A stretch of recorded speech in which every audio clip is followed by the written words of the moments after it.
Hello, bienvenue dans cette nouvelle vidéo. Aujourd'hui, je vais te présenter un bâtiment construit sur 700 mètres carrés et les étapes de la désinfection qu'il faut avant de mettre les pondeuses dans une ferme.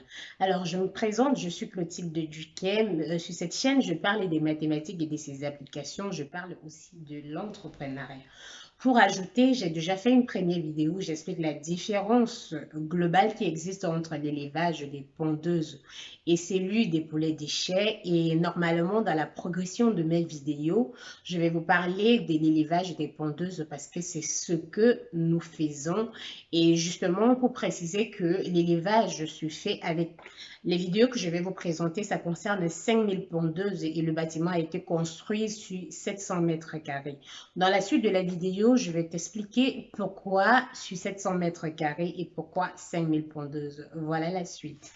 Notre bâtiment pour les 5000 pondeuses a été construit sur un espace de 700 mètres carrés.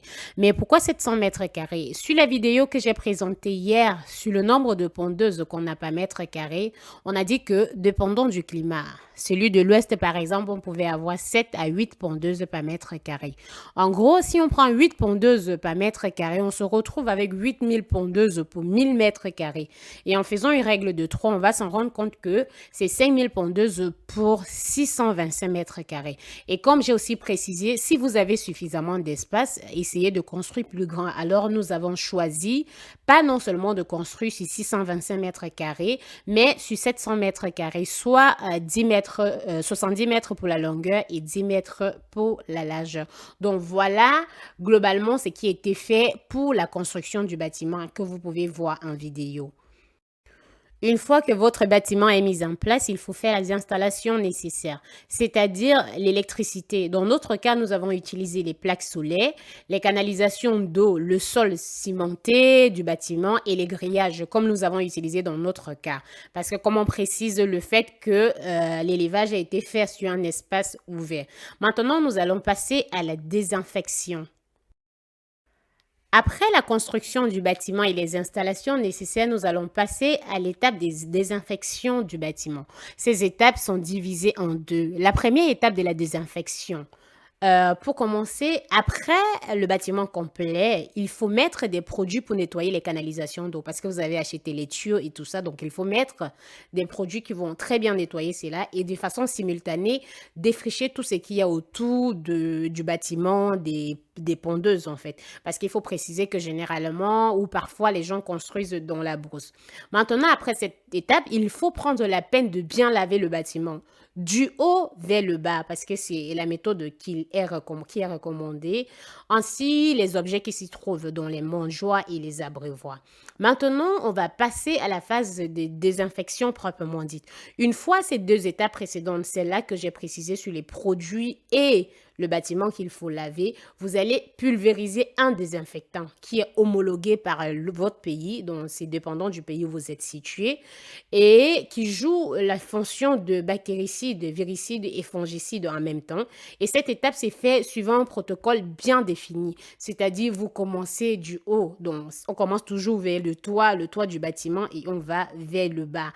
Maintenant, on va laisser reposer après cette désinfection pendant 10 jours à 2 mois, dépendant des produits ou votre programme d'élevage.